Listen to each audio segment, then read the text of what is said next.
This is Rakesh Jain. By profession, I am a chartered accountant. But for last 35 years, I have been involved in capital market, creation of software products, and taxation, including international taxation. I am a member of Investor Education and Protection Fund Authority. Today I will be speaking about scenario of investor awareness and protection in India and global best practices. This is the topic which has been given to me by the authority. When I was working on this topic, I realized this topic can be brought and broken into three parts. So I will take you to the graphical presentation of this topic, where we can divide this into three parts. One is investor education in India, investor protection in India, and in that we can talk about investor education, investor protection, and when we talk about investor protection, we can talk about disclosures, we can talk about recovery of losses to the investors by way of dispute resolutions or by actual recoveries, or we can talk about measures taken by the government and other agencies for preventing potential losses.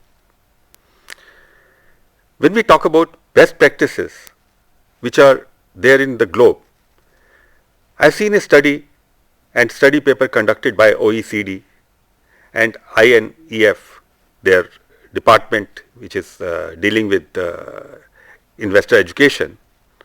They have come up with a paper on best practices wherein they have defined that the best practices for investor education should be that basically people should know their investment criteria and more investors should come investing in the market.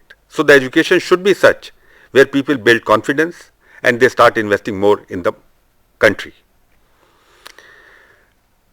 Hence, I built another presentation which is long-term investing, a good habit. Now, since the time with me is short, I am not covering the first two parts, which is investor education and protection and global best practices. Considering the global best practices, I am talking about long-term investing, a good habit, as a part of this presentation, and hence I will run through the slides faster.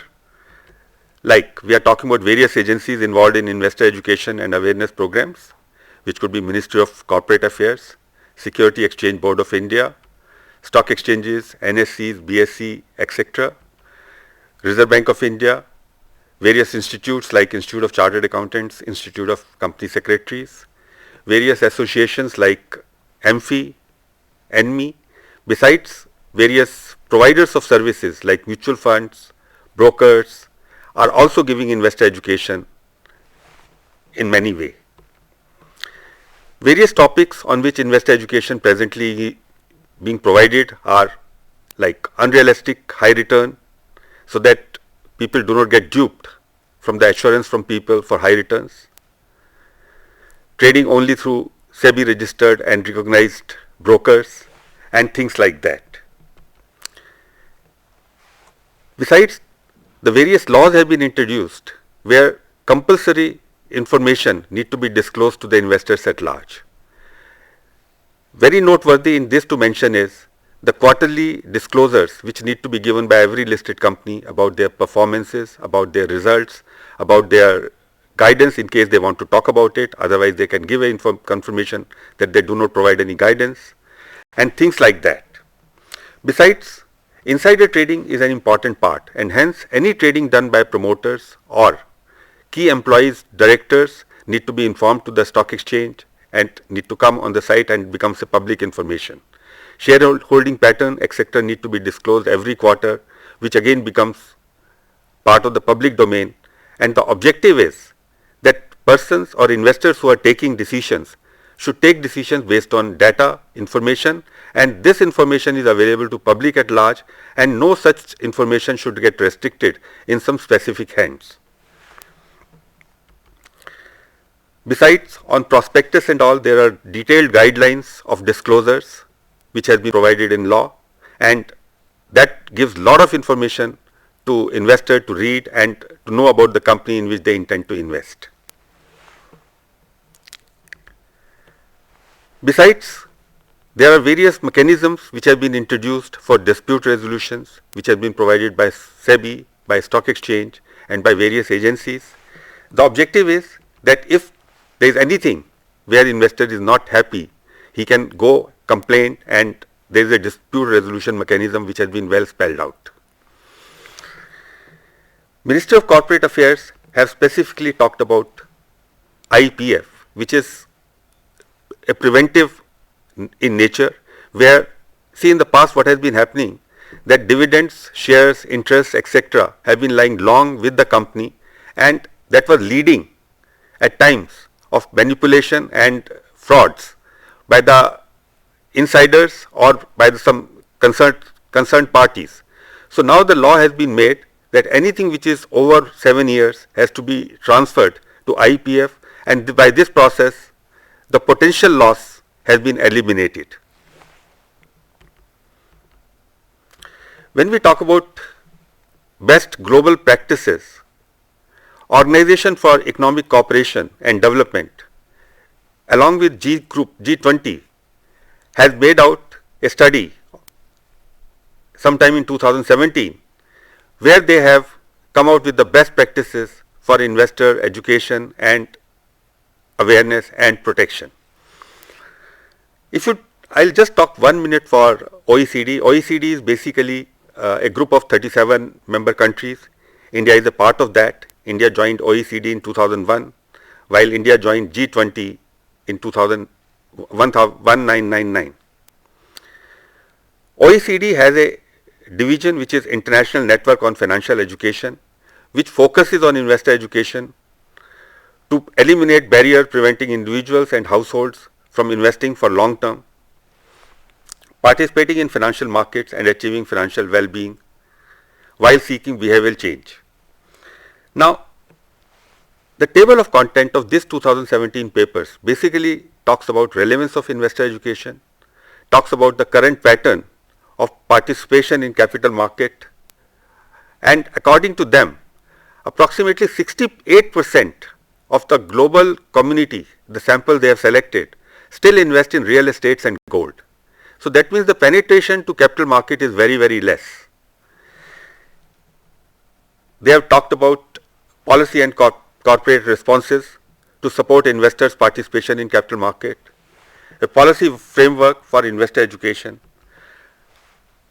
and then they have talked about the best practices on education and investor protection. The most important thing which I observe from this is that they basically provide for awareness and understanding the benefit of long-term financial planning and identifying personal goals that encourage long-term investing. Now, it is very important that anything and everything must have an objective.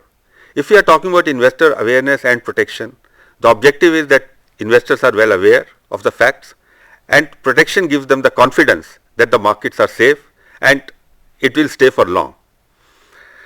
Ultimate objective is that with this knowledge and confidence, more and more people should start investing into the market. If we look at some statistics which talks about that only 3% of the saving, like in India, the savings are around 30% of the GDP, out of which only 3% goes to capital market. In US, 49% of the savings goes to capital market. Now, we need to see that we still need to create a lot of confidence of people to invest in the market and invest in financial products. We should see that in India also, people should move away from gold and real estate and start investing more and more in terms of financial markets, be it debt products or be it equity products. Considering all this, my total presentation today is on long-term investing, a good habit. Before I talk about investing for long term, I want to talk about some basic concepts. One of the most important concepts is of active income and life cycle of an individual.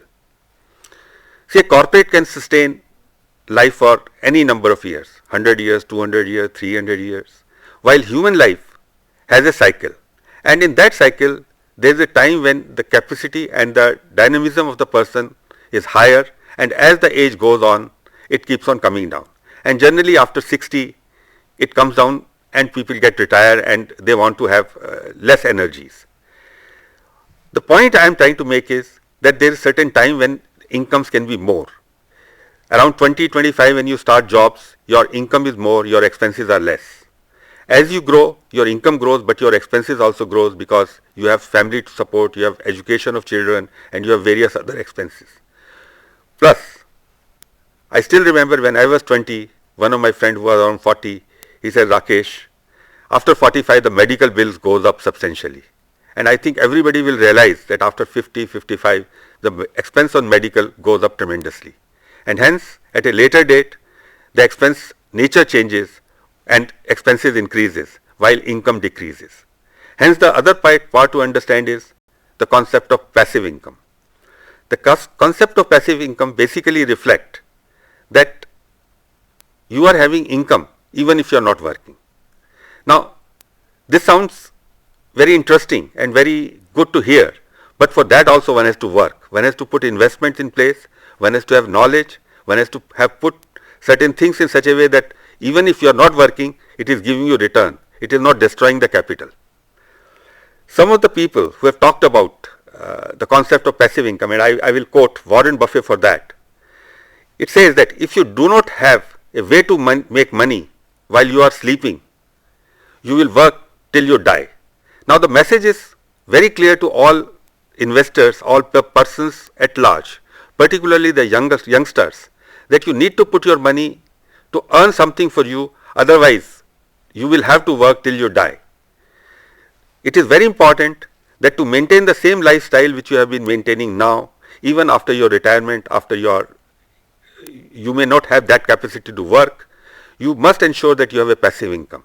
And hence, the concept of passive income is very, very important. In this regard, it's also very important to understand that investment in capital market, whether it's in the form of equity, debt or any other thing, is very, very important and scientific. One should not think that these are just the speculators' den. Market ऊपर जाती है, नीचे जाती है, ये तो brokers हैं या ऑपरेटर्स हैं जो मार्केट को हिलाते रहते हैं. ऐसा नहीं है. Everything has a rational, everything has a base, and we must understand that base by way of investor education. So my purpose of this presentation is to take you to those aspects how you can make investments in capital markets safe, productive, and invest your savings into capital market also. For this purpose, I am talking about different asset classes which are possible. I am trying to include most of the asset classes here, though some of the classes may not be relevant to a lot of people, but for the sake of simplicity and for the sake of comprehensiveness, I have included most of the asset classes. If we talk about debt investment, that is where you give the money and you get the money back with some interest. Interest could be on a periodic basis or it could be at the end of the period. That depends on the scheme of that particular debt. Now, in the debt aspect, there are bonds which are tax free or which are taxable bonds. RBI issues also taxable bonds. There is fixed deposits which are offered by the banks. Mutual funds offer different products on debt which are liquid mutual funds, where they invest into securities which has a duration of 90 days only, and hence this is most important part of the debt safe fund. But then everything has a risk reward relationship, because if the risks are higher, the return will be higher, and if the risks are lower, the return is also lower. So I have tried to show the pre-tax return in most of these asset classes. Like on liquid mutual fund presently, you can think of getting around 4% per year or so. Gilt mutual funds, here the mutual funds basically invest into government securities. Although the return in the past in this fund has been more, but you can never be sure that this will continue, because gilt has a very important aspect that the prices of gilt keep on changing with the interest rate scenario. If interest rates are high, the prices of gilts come down, and in case the coupon rate of the gilt is low, the prices of the gilt goes up. We have senior citizen saving schemes. They have their own limitations, that you can invest only up to 15 lakhs of rupees in that, and that also can be invested only by a person who is over the age of 60 years. It has a lock-in period of 5 years, but the rate of interest is more, which is 7.4%. Pradhan Mantri Vya Vandana Yojana, it also gives 7.4%, but the lock-in is around 10 years. But it pays out monthly pension. Public Provident Fund, Post Office monthly scheme, National Savings Certificates, National Pension Scheme. In fact, in today's environment, the concept is coming in such a way that most of the things are made market driven. Even in pension funds and all that, the pension fund asks you where you want to put your money. You want to put your money in safe securities or little risky securities. Accordingly, you choose whether you want to put your money in debt instruments, equity instruments, or you want to put into a balance of debt and equity. Depending on that, the fund manager puts your investment in that, and based on that you get a certain amount of money monthly or on a periodic basis as a pension. Besides, there are international funds. Now, Reserve Bank of India has permitted, along with SEBI, that certain amount can be invested by mutual funds into overseas securities or overseas mutual funds. Now, the objective is that investors can participate even in overseas investments and can averse themselves for the sovereign risk. Now, it is very important for high net worth investors to put certain part of their investment into international funds, because by this process you are avoiding the risk of the country risk also. In other words, if for any reason the currency depreciates very high, then the return in this fund will go up substantially because the investment is made in dollar terms. On the other hand, if the currency, Indian currency goes up, return in this fund gets down. In the past, it has been given around 17% annualized return, but in future we do not anticipate this kind of return to continue.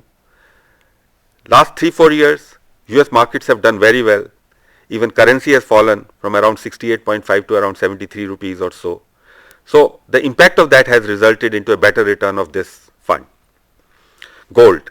Again, there are gold funds where the underlying asset is gold. So you put the money, you don't need to physically buy the gold, you don't need to get concerned about the purity of fund, purity of gold.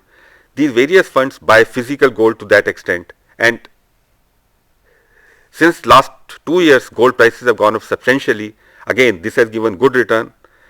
Gold is a very good hedge against inflation, and hence certain part of investment should always remain in gold.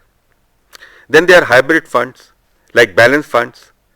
Now this gives a return of approximately 10 to 12%. There is a typo error here of 23.86%, but in the past the return has been around 10 to 12%. The objective is part of the money is invested into debt instrument and part of the investment is made in equity.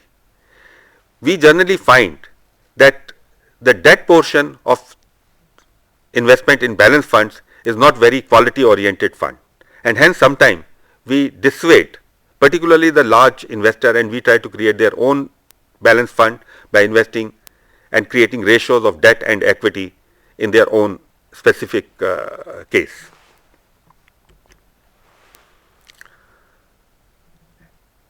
Unit linked insurance plan is another asset class which basically combines investments and insurance risk management.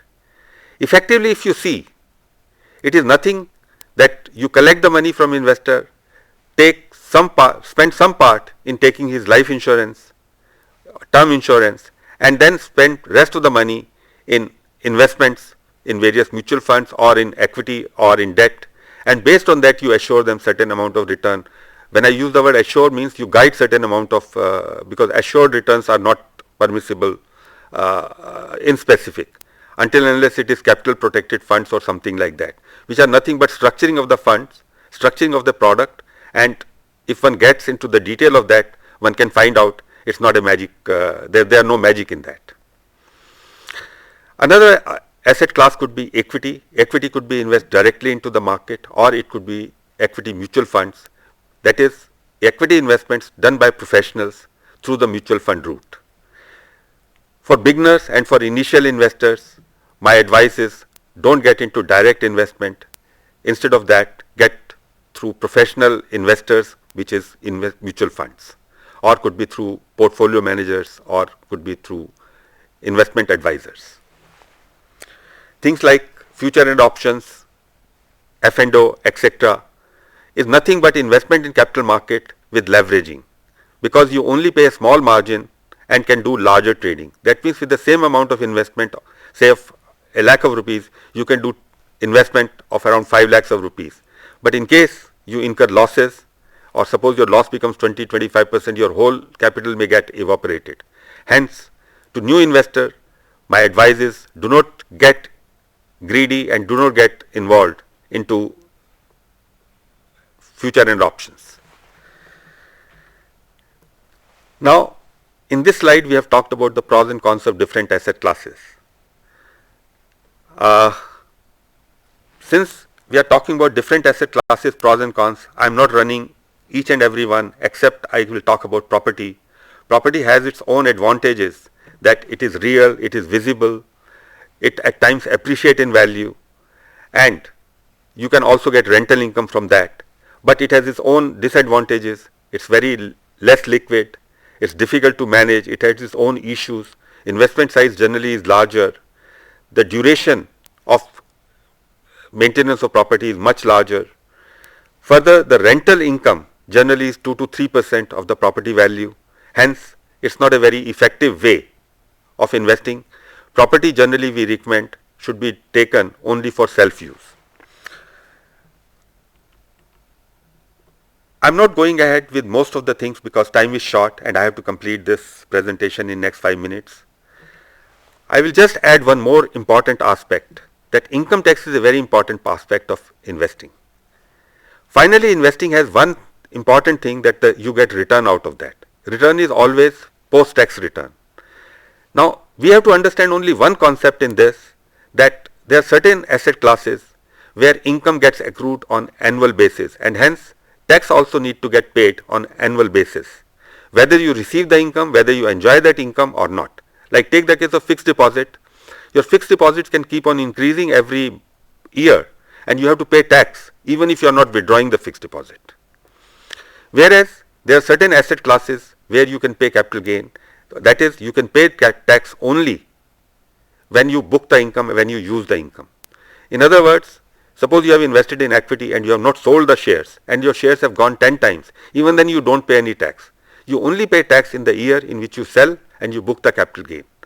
Besides, certain asset classes enjoys concessional rate of tax. Like in equity, long-term capital gain which is more than 1 year, you pay tax only at 10% plus surcharge and cess. Whereas the normal rate of tax could be 30% plus surcharge plus tax.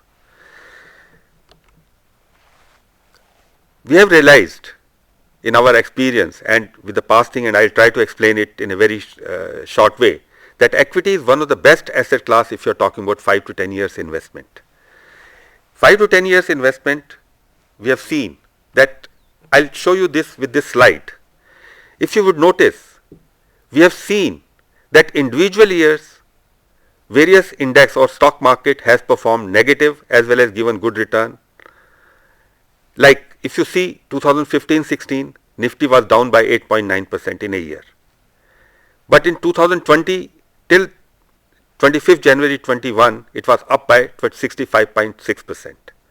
When we look at 5 year in consolidation, we find Nifty has gone up by 13%.